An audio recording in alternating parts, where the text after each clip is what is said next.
Greetings, my fellow knights. Tonight, we ride into the untamed Wild West, where outlaws carved their names into legend and lawmen struggled to keep order. Before you drift into comfort, take a second to like and subscribe, and share in the comments what kind of myths or tales you'd like to hear next. I always enjoy watching our nightly circle grow. Now let's begin. Chapter 1. From guerrillas to bank robbers in post-war Missouri. Jesse James and the James Younger Gang were prominent figures in the period of Western outlawry that followed the American Civil War. Their activities traced a clear pattern of robberies against banks, trains, and occasionally stagecoaches, carried out in small groups with careful preparation and quick withdrawals. The gang's notoriety grew as much from public attention as from the sums stolen, and their crimes were reported widely across the country. The failed raid on the First National Bank of Northfield in Minnesota marked a decisive break in the partnership between the James and Younger families. Before that event, the group had relied on surprise, local support, and mobility to outpace law officers and private detectives. Their choices of targets and routes reflected knowledge gained during wartime service as guerrillas in Missouri and neighboring regions. Over time, they adjusted methods, scouted escape paths, and arranged fresh horses where possible. The combination of daring acts and expanding railroad networks gave their story national visibility and made them emblematic of a turbulent era. The setting of their story lay in post-war Missouri and the wider Midwest during Reconstruction. Communities along the Missouri-Kansas border had endured years of raids and reprisals, leaving tensions that lasted well into the 1870s. Small towns grew around county seats and rail junctions, where banks held cash for crops, livestock, and railroad construction. Railroads carried payrolls, bullion, and express shipments, while telegraph lines sped news but did not guarantee swift arrests. Sheriffs, marshals, and posses often covered large rural areas where roads were rough and bridges were few. Winters in Minnesota and the northern plains were severe, and deep snow or early darkness shaped pursuit efforts. The James family farm stood near Kearney in Clay County, Missouri, amid neighbors who had also faced wartime losses. The Younger family had ties in Jackson and Cass counties, where memories of raids and bushwhacking were strong. From these places, the gang ranged along river valleys and rail corridors into Kansas, Iowa, Arkansas, and beyond, choosing targets that matched their ability to strike and escape. The principal figures included Jesse Woodson James, born in 1847, and his older brother, Alexander Franklin Frank James. Both had wartime experience with Confederate guerrilla bands. Thomas Coleman Cole Younger, born in 1844, became a leading partner, joined by his brothers James Hardin Jim Younger, Robert Ewing Bob Younger, and John Harrison John Younger. Their shared background in the border conflicts of Missouri formed a basis of trust and discipline. Other members participated in particular raids, including Clell Miller, Bill Chadwell, and Charlie Pitts. The gang had no formal ranks, but roles were understood. Some scouted roads and towns, others held horses, posted lookouts, or entered banks and express cars. Relationships were shaped by family ties and common wartime networks linked to Quantrill's raiders and to units associated with William Bloody Bill Anderson. Opposing them were county lawmen, railroad detectives, and the Pinkerton National Detective Agency under Allen Pinkerton, which lent resources and coordination across state lines. These forces learned each other's methods over time, creating cycles of raid and pursuit that defined the era. The early timeline of robberies attributed to the group began soon after the war. On February 13, 1866, masked men robbed the Clay County Savings Association in Liberty, Missouri, and escaped with cash. A bystander died in the street. Historians debated the identities of the participants, but the act signaled a new form of daylight, armed bank robbery in the region. On December 7, 1869, at the Darvies County Savings Association in Gallatin, Missouri, the robbers shot and killed the cashier John W. Sheets. Jesse James later framed the killing as an attempt to strike at Major Samuel P. Cox, whom he blamed for wartime actions, though Cox was not present. After Gallatin, the group expanded into train robbery. On July 21, 1873, near Adair, Iowa, they loosened a rail, derailed a Chicago, Rock Island, and Pacific train, and seized valuables from the express car. The engineer, John Rafferty, died in the wreck. On January 31, 1874, at Gads Hill, Missouri, they stopped another train, searched the express safe, and briefly relieved passengers of money before retreating into the hills. These actions drew the attention of railroad companies and private detectives. In January 1875, a Pinkerton raid on the James family farm near Kearney used an explosive device. The blast killed Jesse's young half-brother, Archie Samuel, and severely wounded his mother, Zerelda Samuel. The attack fueled anger against the detectives in parts of Missouri and deepened support for the brothers among local sympathizers. By 1876, the gang faced rising pressure from coordinated law officers in Missouri. They turned to a distant target in hopes of avoiding quick recognition and pursuit. The First National Bank of Northfield in Minnesota was chosen for its perceived wealth and location. On September 7th, 8 men entered the town. Jesse James, Frank James, Cole Younger, Jim Younger, Bob Younger, Charlie Pitts, Clell Miller, and Bill Chadwell. 3 men entered the bank while the others guarded the street and the horses. Inside, cashier Joseph Lee Haywood refused to open the safe and insisted that it was secured by a time lock. His resistance slowed the robbers. Outside, townspeople noticed the drawn guns and the nervous horses. A storekeeper rang an alarm bell, and a number of citizens took up rifles and shotguns. Dr. Henry Wheeler fired from an upper window, and A.R. Manning and others joined the fight. Clell Miller fell under the first volleys. Bill Chadwell was also shot and killed. In the confusion, Haywood was shot in the bank and died of his wounds. The gang fled the town under fire and headed south. Posses formed quickly and kept the men moving through rivers and thickets. On September 21st, near Hanska Slough close to Modelia, a posse confronted the Younger brothers and Charlie Pitts. In the exchange of fire, Pitts was killed. Cole, Jim, and Bob Younger surrendered, wounded, and were later sentenced to life imprisonment in Minnesota. Frank and Jesse escaped across the prairie and returned to Missouri. The original James Younger alliance ended with this failure. In the following years, the James brothers operated with new recruits. The Glendale train robbery in 1881 showed that the method continued, though with increasing risk and fewer trusted partners. On April 3, 1882, in St. Joseph, Missouri, Robert Ford, a recent associate seeking reward and clemency, shot and killed Jesse James inside his home. Frank James surrendered later that year, faced trials, and was acquitted. Public understanding of the gang's career formed in newspapers, court records, and popular literature. Dime novels magnified certain traits, sometimes casting Jesse James as a folk champion, though the robberies benefited the participants and injured victims, banks, and railroads. The men at times spoke politely to passengers, but threats and gunfire were common features of their raids. The exact sums taken in several incidents were not firmly settled in surviving documents. Disagreements appeared in later memoirs about who planned specific jobs and who fired particular shots. Some early robberies attributed to the group remained disputed among historians and were recorded in cautious terms. What stayed consistent was the method. Small teams, short engagements, fast horses, and use of familiar routes and sympathizers. Law enforcement responded with posted rewards, cross-border coordination, and the use of private detectives, a model that grew during these years. The failed Northfield raid became a study in local resistance and sustained pursuit that ended a prominent criminal partnership. The name of the James Younger gang remained tied to that turning point, to the sequence of robberies that preceded it, and to the broader changes in policing that followed in the post-war Midwest. Chapter 2. Rustlers, Regulators, and A Quiet Night at Fort Sumner. Billy the Kid, born Henry McCarty, and later known as William H. Bonney, became a well-known New Mexico outlaw whose life linked cattle rustling, factional violence, repeated escapes, and a brief final encounter with law enforcement. His path ran through the Lincoln County War, a business and political struggle that turned deadly and pulled ranch hands and merchants into armed bands. The events that followed fixed his image in frontier stories, but the record showed a young man moving among shifting alliances, worn trails, and temporary shelters. His reputation grew not only from gunfights, but also from his habit of eluding custody in a territory where jails were spare and roads were long. He died at Fort Sumner in 1881 after years of conflict that had started for him with small thefts and ended under the attention of a determined sheriff. The account that follows traced the major crossings of his life without adding scenes that cannot be confirmed. The setting lay mainly in the New Mexico Territory during the late 1870s and 1881, with episodes in Arizona Territory and stops in small towns across the High Plains. Dry ranchlands, scattered settlements, and long distances shaped the pace of events. Lincoln County, centered on the town of Lincoln along the Rio Bonito, formed the core ground of the conflict.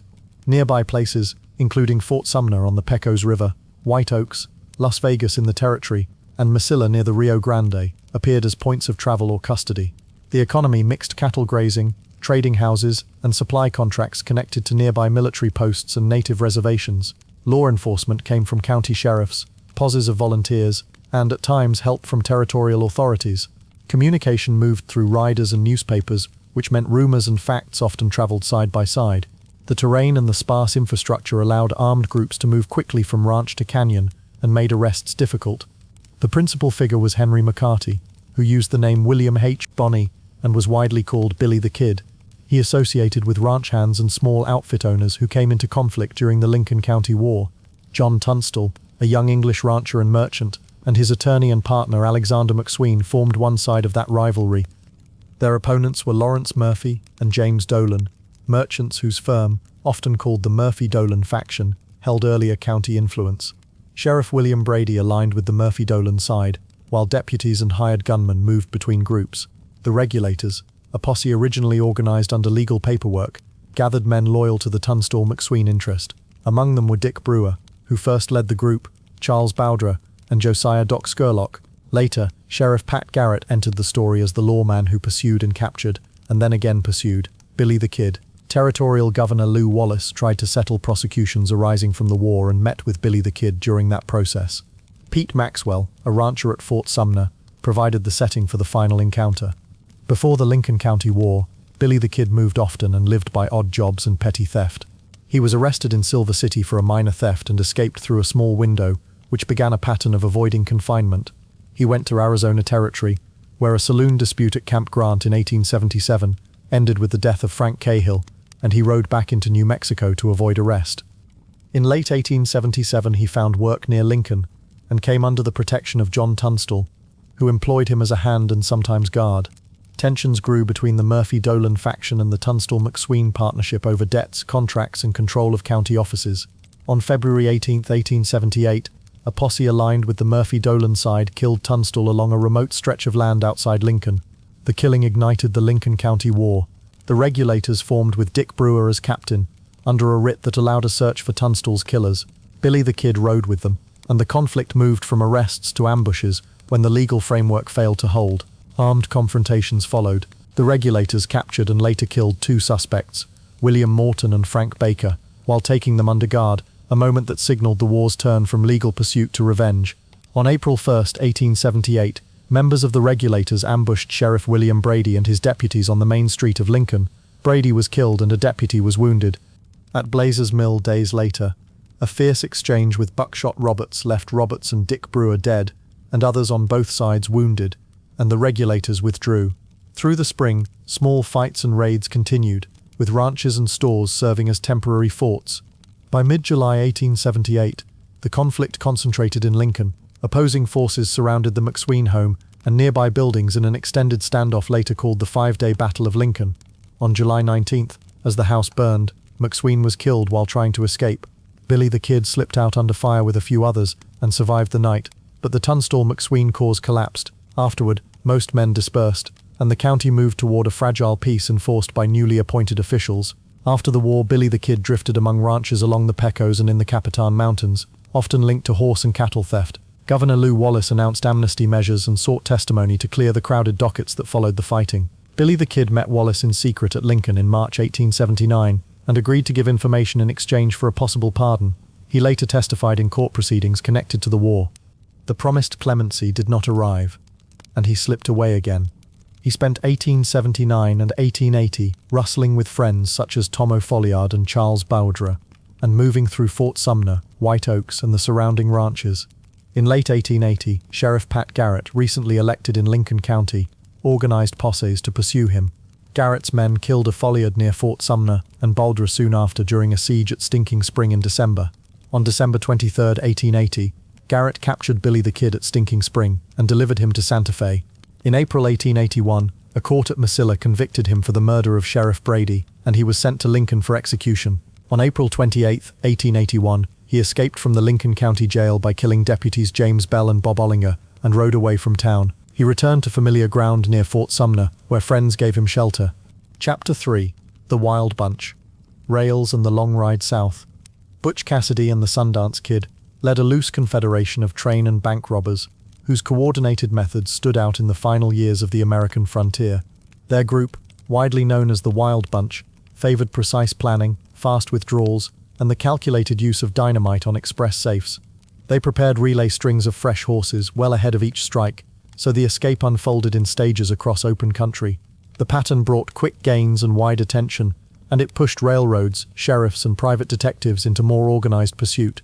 Over several years, the gang's train holdups in the Intermountain West grew into celebrated cases for the press, and into sustained investigations for the Pinkerton National Detective Agency. Increasing pressure and the spread of their photographs pushed the two leaders to leave the United States. Their flight to South America extended the story onto new ground, where ranching, new robberies, and a final armed encounter in Bolivia entered the historical record. Their exact fate at the end remained uncertain in the sources, which preserved conflicting reports and later claims. The main activity of the Wild Bunch took place in the late 1890s and around 1900 across Wyoming, Utah, Colorado, and adjoining regions. The railroads of the Union Pacific and Associated Express companies carried money, payrolls, and registered mail, and the growth of these services created attractive targets along well-known routes. The gang's principal hideouts stood in remote country, including the Hole in the Wall in the Bighorn Mountains of Wyoming, Robber's Roost in the Canyonlands of Utah, and Brown's Park along the Green River near the Colorado-Utah line. These places offered lookout points, water, and trails that split in many directions. Towns such as Fort Worth and Denver served as occasional gathering spots, where the outlaws purchased supplies, tailored clothing, and horses. After departure from the United States, the story moved to the southern cone, with a small ranch near Cholula in Patagonia becoming the center of life for a time. Later episodes were recorded in Argentina, Chile, and Bolivia, with the final confrontation usually placed near San Vicente, Bolivia. The leaders were Robert Leroy Parker, known as Butch Cassidy, and Henry Alonzo Longabaugh, known as the Sundance Kid. Cassidy had grown up in Utah Territory and gained experience as a ranch hand and occasional livestock thief before turning to robbery. He served time in the Wyoming State Penitentiary and returned to the range in 1896. Longabaugh had worked across the northern plains and the Canadian borderlands and had earlier been arrested in the Dakota Territory. He developed a steady partnership with Cassidy. Their associates included Harvey Logan, known as Kid Curry, William Ellsworth Lay, called Elsie Lay, Ben Kilpatrick, Will Carver, George Curry, and Laura Bullion. Etta Place, whose background remained unclear, accompanied Longabaugh and took part in the South American period. The Pinkerton National Detective Agency, hired by railroads and express firms, coordinated many of the investigations and issued circulars that featured photographs of the suspects. Local sheriffs and posses provided the immediate response to each holdup and often cooperated with the Pinkertons as the chases widened over multiple counties and states. The gang's organized method took shape in several robberies before the most publicized train jobs. In April 1897 at Castlegate, Utah, Cassidy and Lay seized the Pleasant Valley Coal Company payroll in daylight and escaped into canyon country.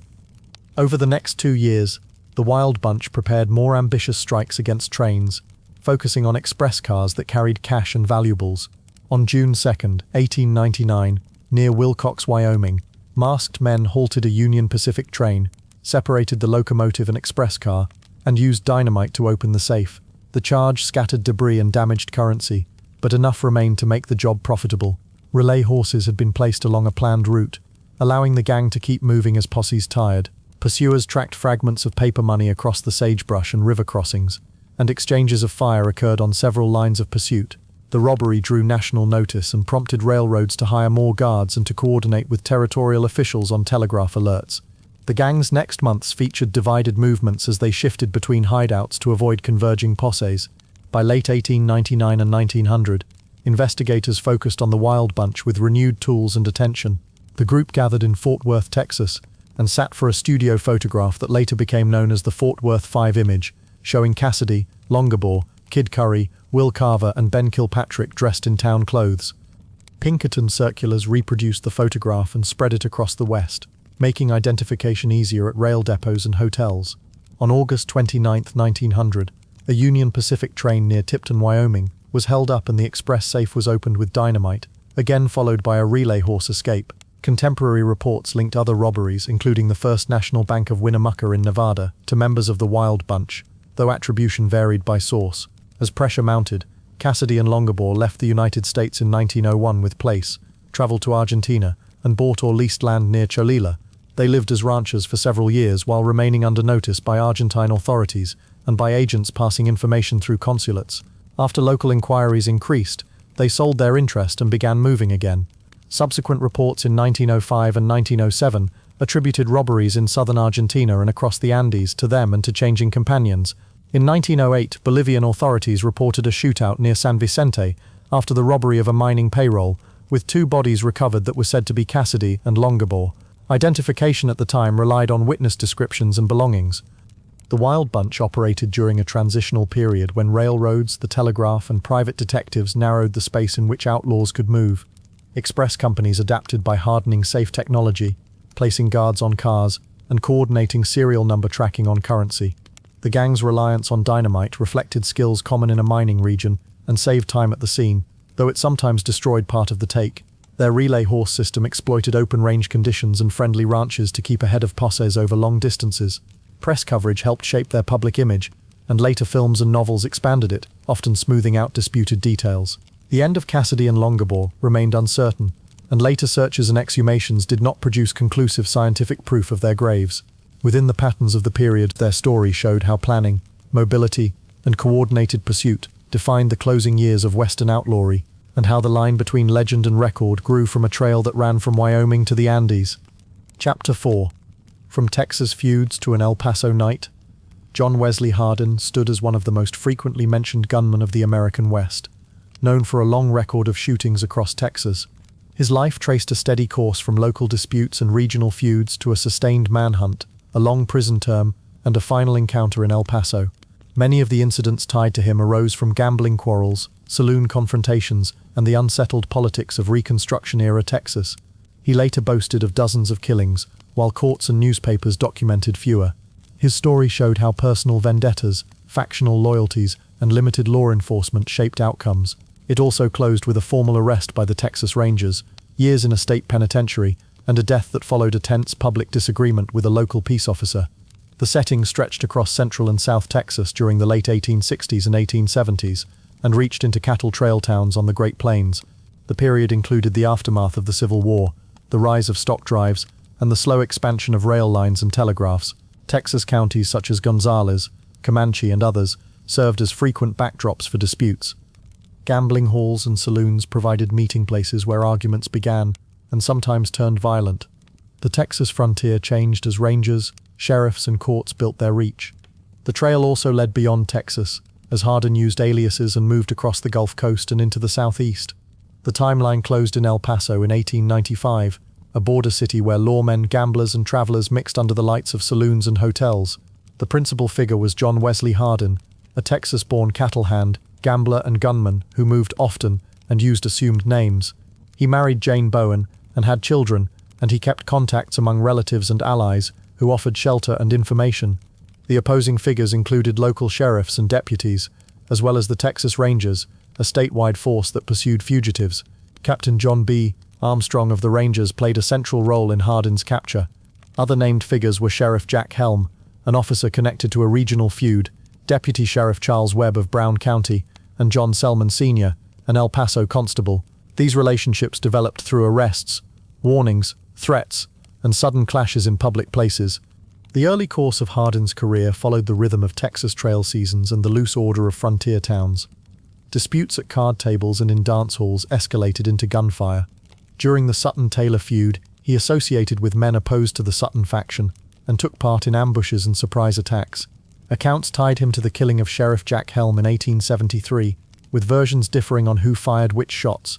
He traveled north to Kansas trail towns, where a late-night shooting linked to him drew the attention of law officers and added to his reputation. He returned to Texas as tensions hardened and confrontations became more direct.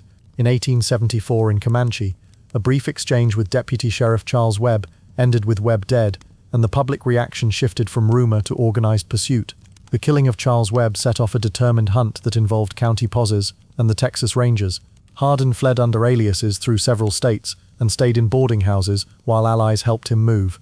In 1877, Captain John B. Armstrong located him in Pensacola, Florida. A swift arrest on a train ended with Hardin in custody and returned to Texas. He was tried for the Webb killing and sentenced to a long term at Huntsville State Prison. He served about 16 years. While incarcerated, he read law, wrote, and claimed a number of past shootings that exceeded official counts. In 1894 he gained release, and later received a license to practice law. He settled in El Paso, where he balanced legal work with gambling and social life in saloons. Tensions grew with Constable John Selman Sr. after an arrest connected to someone in Hardin's circle, and threats were reported. On August 19, 1895, Selman shot Hardin in the Acme Saloon, and Hardin died at the scene. Selman faced trial, but the case never reached a final, settled verdict. The broader context included Reconstruction violence, strained local politics, and the rise of cattle trails that drew young men with guns into crowded saloons.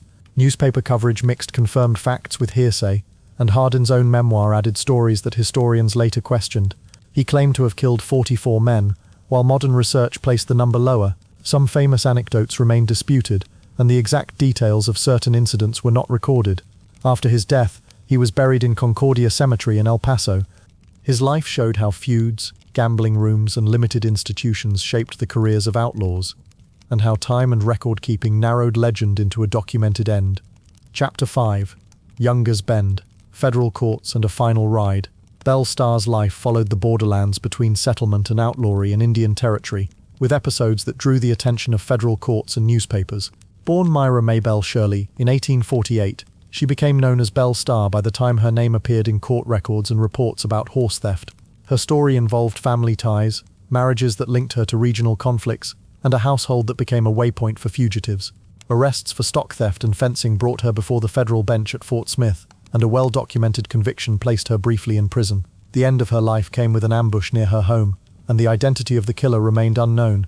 Over time, myths and press accounts magnified episodes of her life, but the available record showed a pattern of local crimes, persistent surveillance by law officers, and an unsolved murder that fixed her name in frontier law.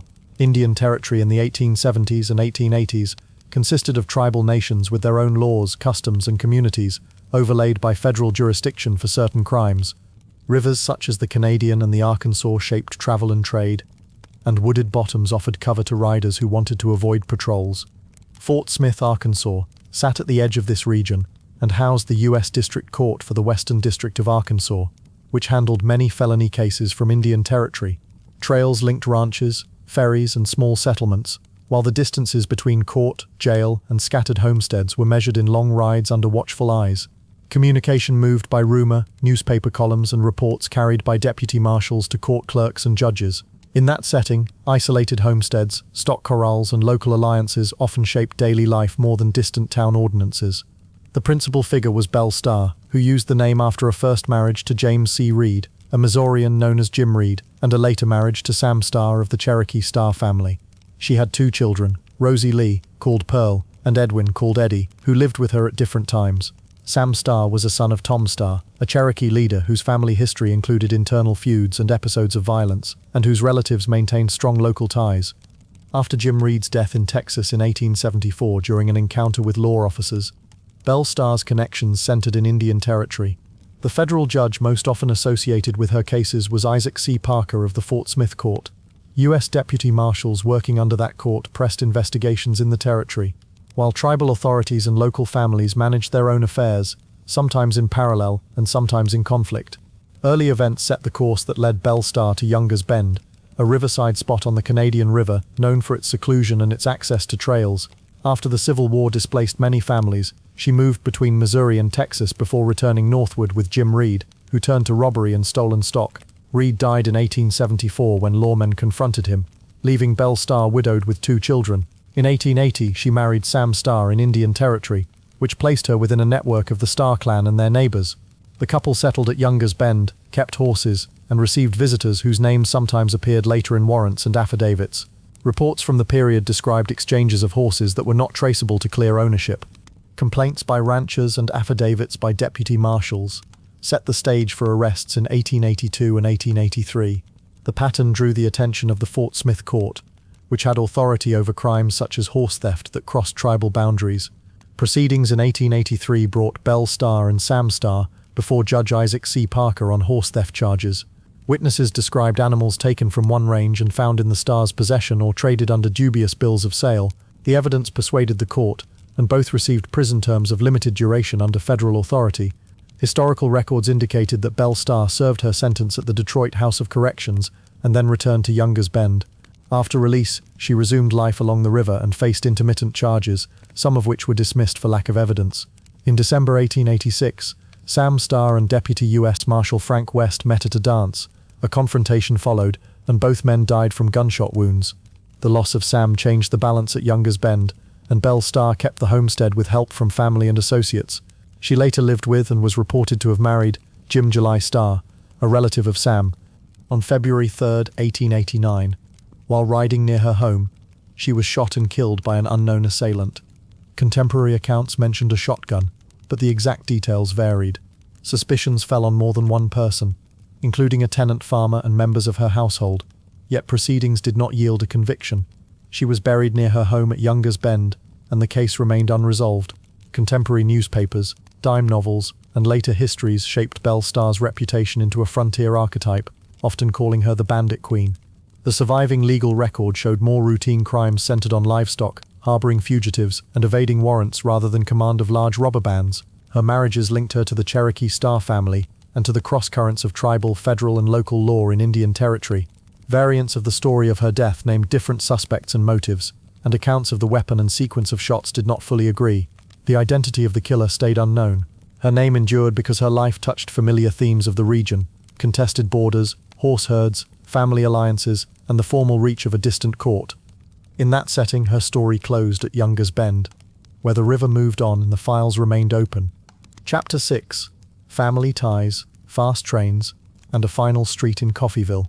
The Dalton gang emerged as a family-led band of train and bank robbers, whose brief career on the Great Plains ended in a single violent morning.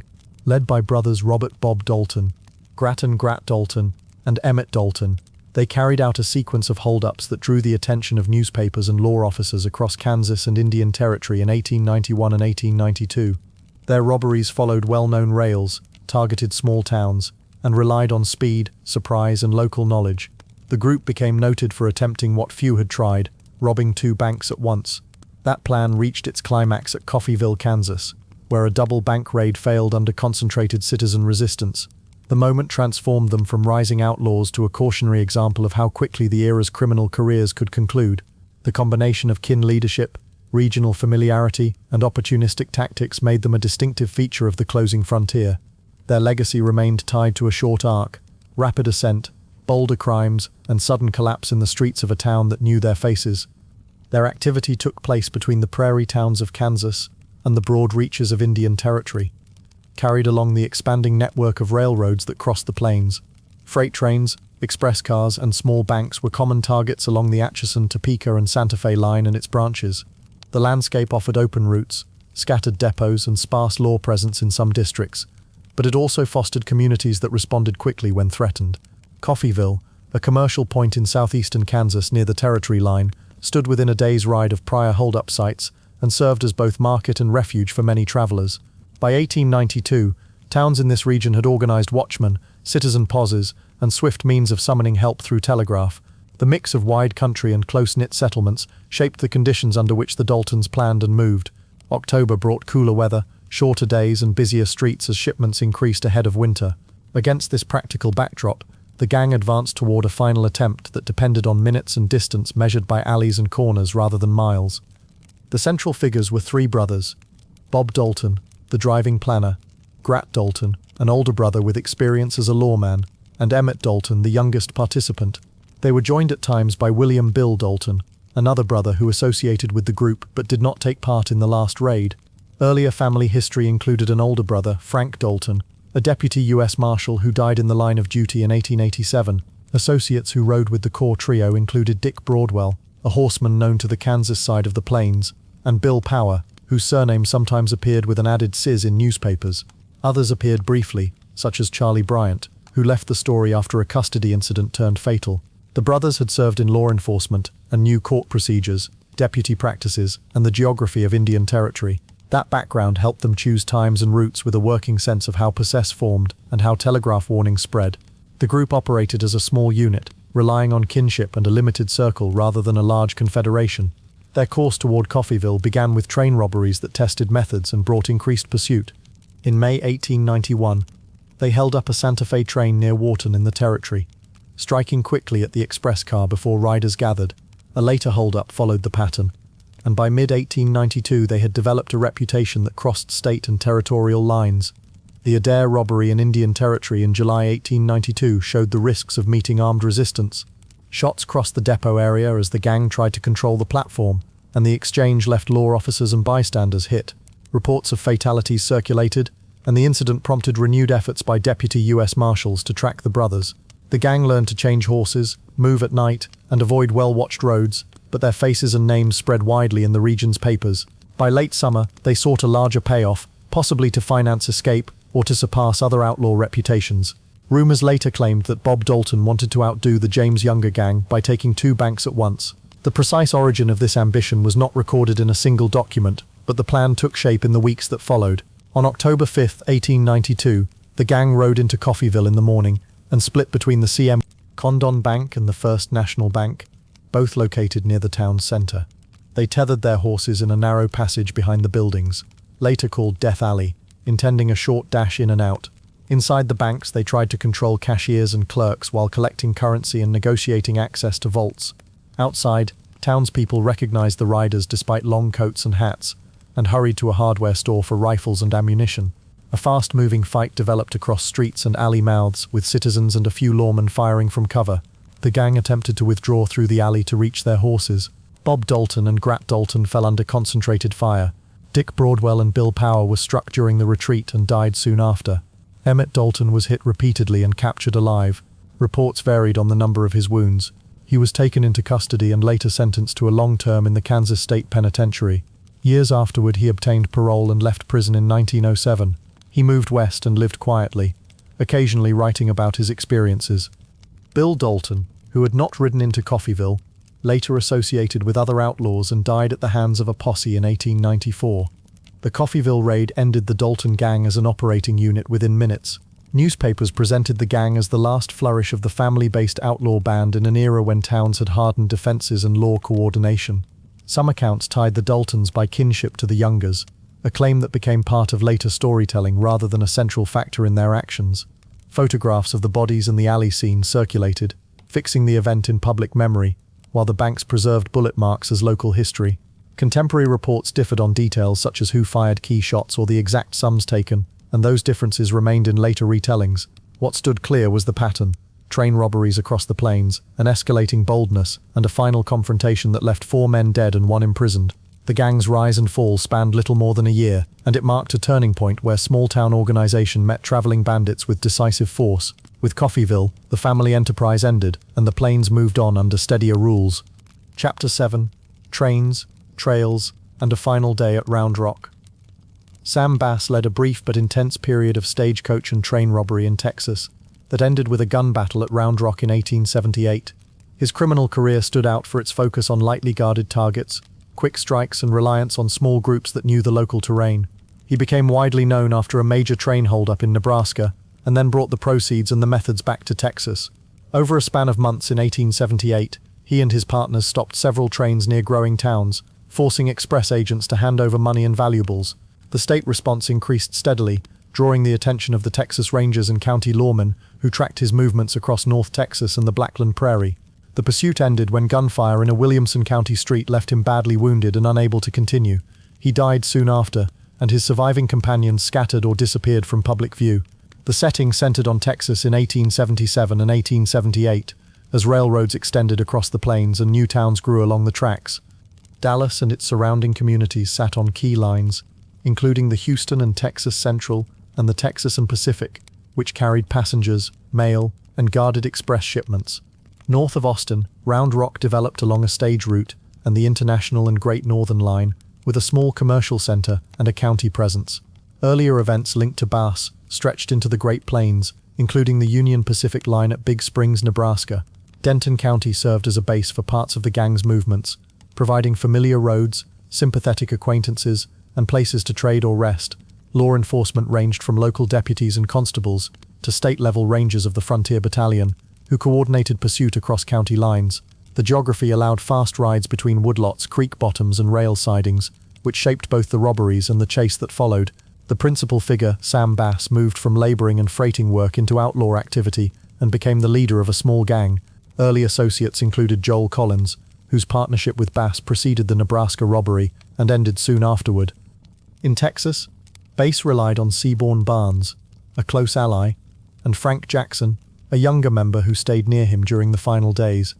Another figure, Jim Murphy, became part of the gang but later cooperated with law enforcement and provided information that affected the outcome. On the law side, Adjutant General John B. Jones oversaw the Texas Rangers Frontier Battalion, which directed coordinated operations against the gang. In Williamson County, Deputy Sheriff A.W. Grimes played a central role at Round Rock, supported by other local officers and rangers who converged on the town in July 1878. Family members of some participants appeared in the historical record in minor ways, but the core relationships of leader, lieutenants, and pursuers remained clear. Base moved toward crime after a period of ordinary work in Texas, building familiarity with trails, stages, and the rhythm of small-town life near expanding railroads. He took part in the Union Pacific holdup at Big Springs, Nebraska in September 1877, where the robbers seized a large sum in newly minted gold coins and other valuables, and he returned south with a share. Back in Texas, he gathered trusted companions and began holding up stagecoaches and trains. The gang chose sites near section houses, water stops and sidings where a train had to slow, and they relied on surprise to control the express messenger and crew. Their first notable Texas train robbery occurred near Allen Station in early 1878, followed by others near small communities close to Dallas. The results varied, as some safes contained little money and shipments were irregular, but the pattern persisted. None of the robberies depended on blasting charges or complex devices. They used pistols, masks, and quick mounts to ride off before organized resistance formed. The state response gathered force as the robberies continued. Rewards were posted, telegraph alerts moved faster, and rangers rode into likely corridors to learn the gang's habits. Jim Murphy fell into custody, and then agreed to inform, sending word to the rangers about plans and routes. His information pointed to a planned bank robbery at Round Rock in July 1878. Bass, Barnes, Jackson, and Murphy reached the town to scout, while rangers and local officers positioned themselves nearby. On July 19th, Deputy A.W.A. Grimes encountered the men on the street and attempted to enforce the town's weapon ordinance. Gunfire erupted, and he fell dead. The fight widened as other officers and rangers arrived.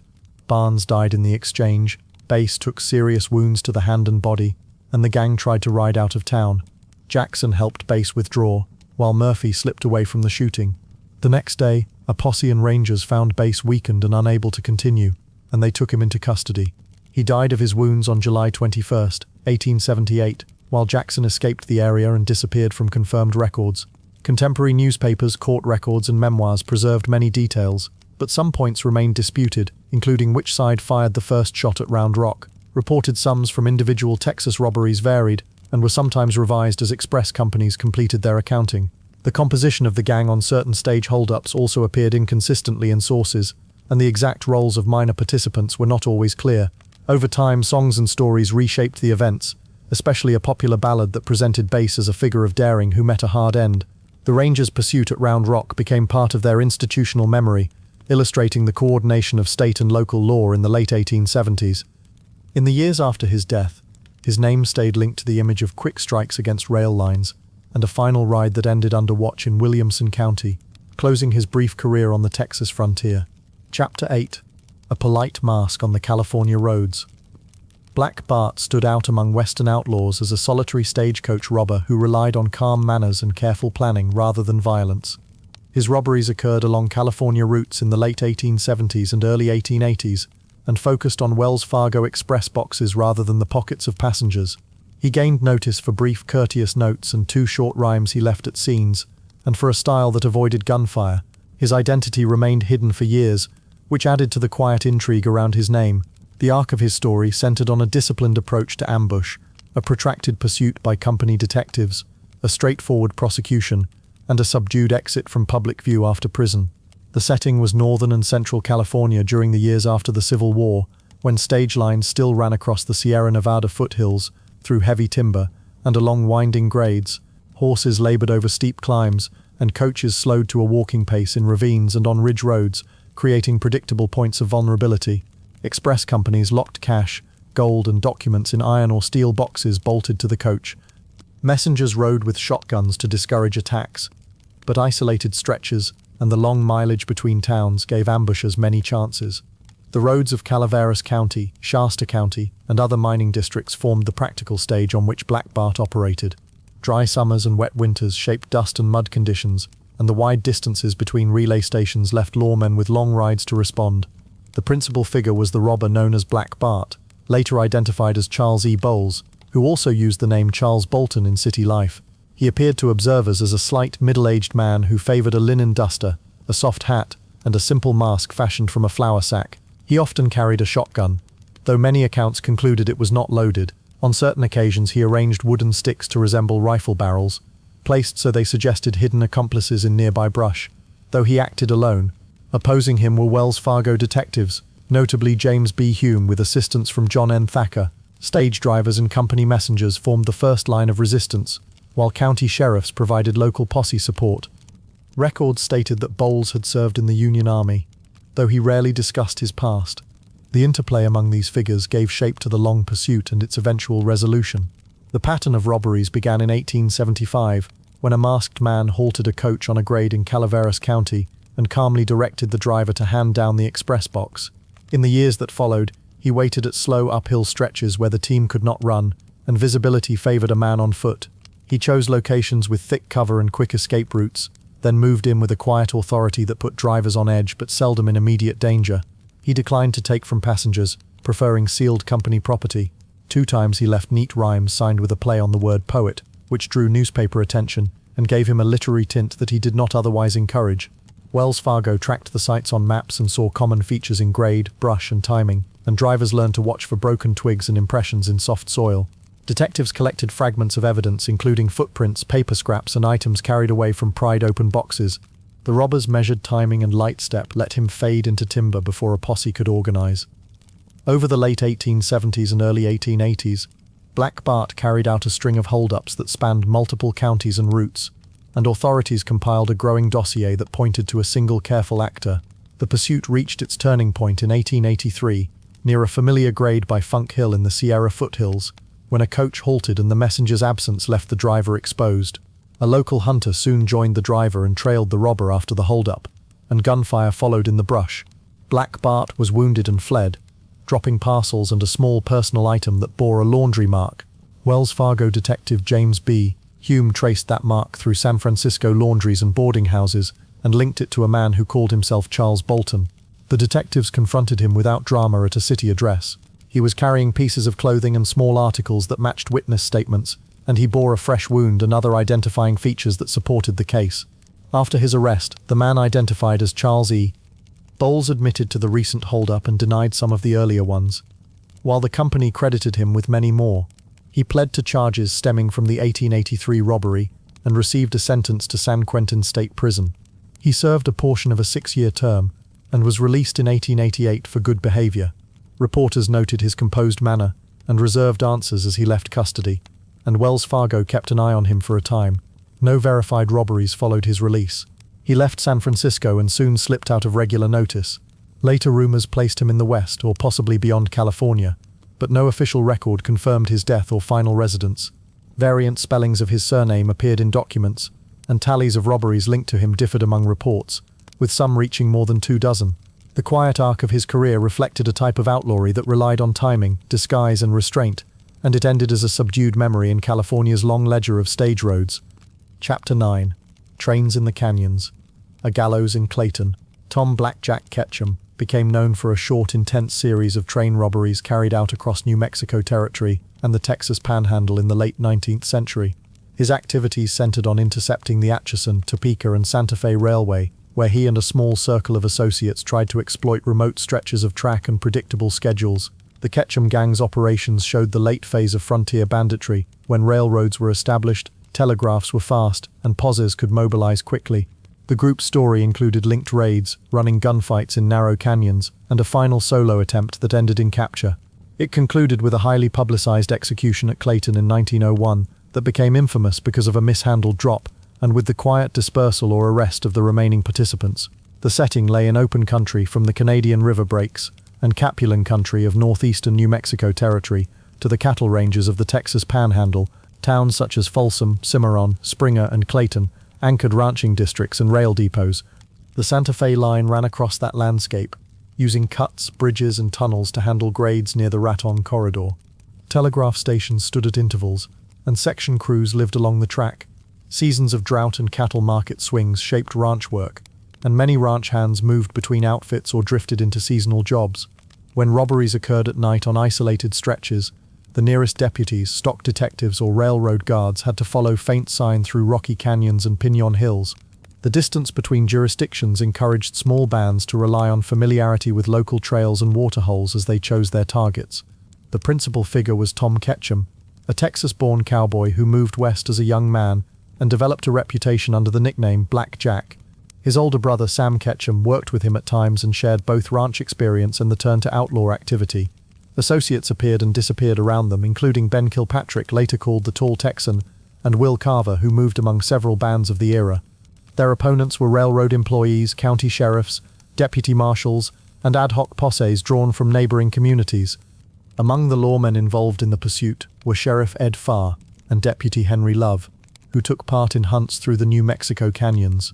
The rail line itself acted as a constant presence, with conductors, express messengers, and section crews forming the first line of resistance when trains were flagged or halted. Newspapers tracked the violence and arrests, and reported trials in the territorial courts. The Ketchum brothers first worked as cowhands and freighters along the Pecos and in northeastern New Mexico before turning to theft and robbery in the mid-1890s. Early crimes included store break-ins and hold-ups of isolated posts and ranch payrolls. The gang's train work followed familiar methods of the period, choosing a downgrade or a curve, forcing a stop with a flagged warning, or by pulling the air brake, and then focusing on the express car safe. They used dynamite, demanded keys, or collected valuables from passengers if the situation allowed, and then rode hard for known passes or box canyons. In the summer of 1899, Sam Ketchum and several associates halted a Santa Fe passenger train near Folsom. A posse assembled quickly and followed the outlaws into rough country. Gunfire broke out in a narrow canyon, and both sides suffered wounds. Sam Ketchum was badly hit and fell into custody. He died of his injuries while imprisoned, ending his role in the gang's operations. While posses continued to sweep the region, Tom Ketchum returned to the rail line and tried to repeat a successful tactic. In August 1899, he approached another Santa Fe train at a spot already known to the outlaws, acting alone and without the support of his former partners. The train crew had been warned by earlier events and responded with gunfire. The conductor fired at close range as Ketchum moved along the cars, and Ketchum fell from the train, badly wounded. A posse found him near the right-of-way and took him to Clayton for medical care and confinement. Territorial prosecutors charged him under a statute that made a felonious assault upon a railway train a capital offense. Appeals through the territorial courts did not alter the sentence. On April 26, 1901, the sheriff carried out the execution in Clayton. The drop was miscalculated, and the rope severed Ketchum's head, creating one of the period's starkest examples of a bungled hanging. In the aftermath, Ben Kilpatrick was captured and sentenced to a federal term for his role in the earlier robbery, and Will Carver had already left the Ketchum circle and died in a 1901 encounter with Texas lawmen. The gang no longer operated as a unit, and its surviving members scattered or served time. Contemporary and later accounts sometimes confused Tom Ketchum with another outlaw nicknamed Black Jack, John Christian of the High Fives gang, who had worked in Arizona Territory. Reports also differed over which raids belonged to the Ketchum brothers, and which involved other bands moving along the same rail corridor. A complete and verified list of every Ketchum robbery did not exist in one authoritative form. The Clayton execution drew national attention to New Mexico's statute, and railroads in the region continued to harden security with guards, better telegraph use, and closer cooperation with local lawmen. The Ketchum gang story fit the closing years of the frontier, when fast trains, long distances, and improving communication produced brief violent episodes followed by rapid pursuit and legal resolution.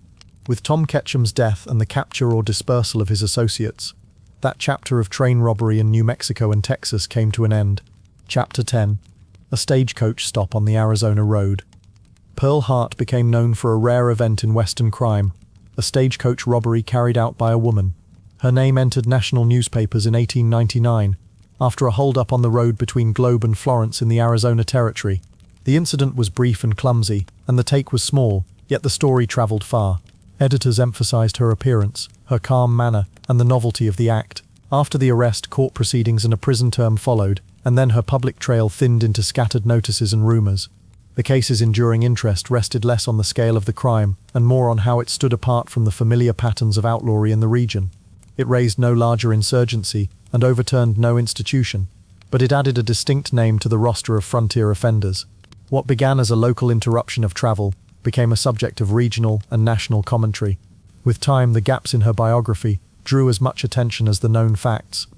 The outline remained steady: a robbery near Globe in 1899, a period of custody and trial, incarceration at Yuma, and an unclear final chapter. The setting lay in the closing years of the 19th century, when the Arizona Territory supported mining towns, ranches, and scattered settlements. Wagon and stage lines still connected camps and county seats where rails had not yet reached. The route between Globe's mining district and Florence's administrative hub crossed desert and low hills, with long stretches of exposed road.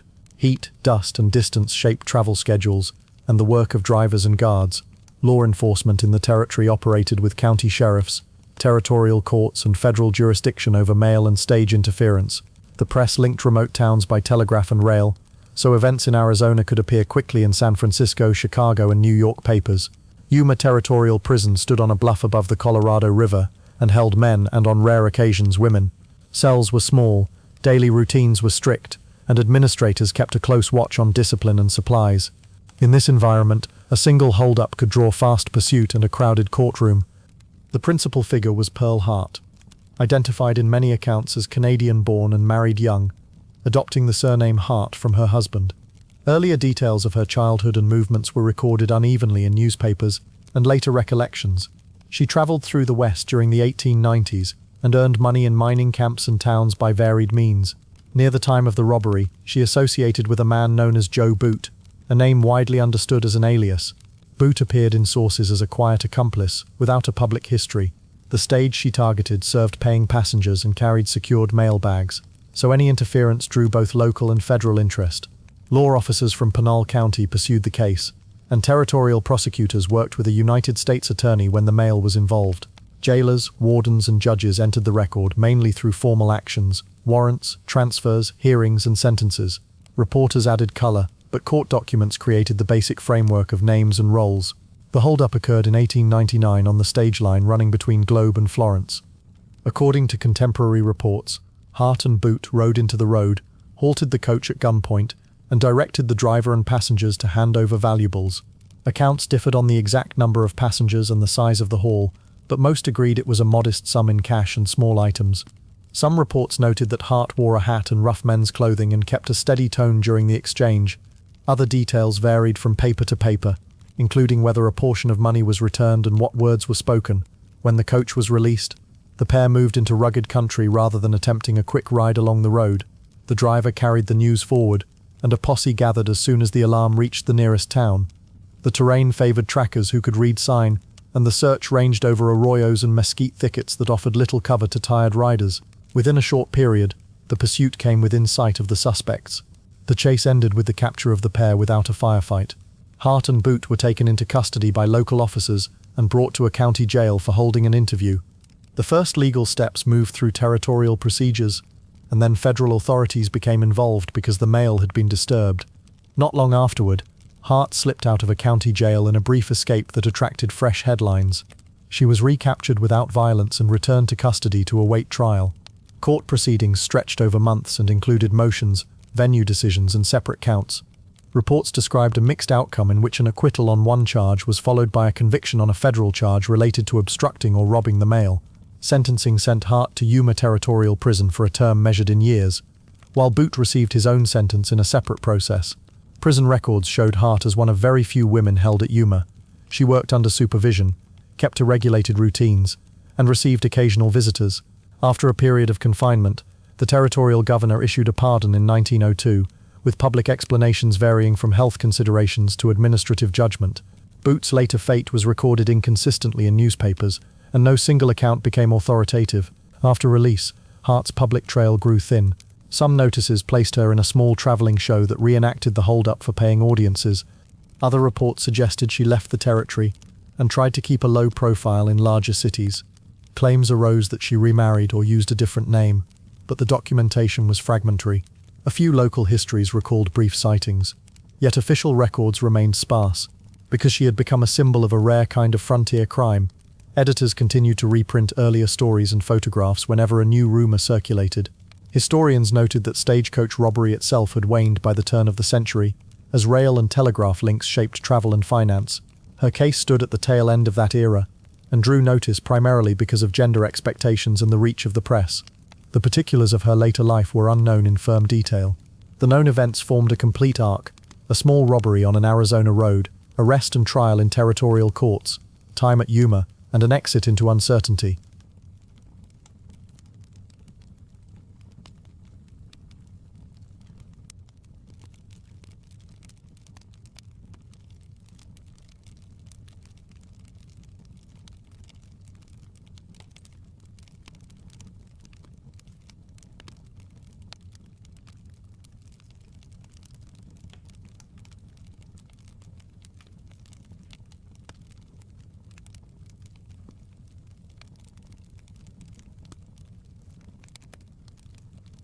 And so, dear knight, our ride through the Wild West and its legendary outlaws comes to an end. May your rest be peaceful, and may your dreams wander safely down calmer trails until we meet again.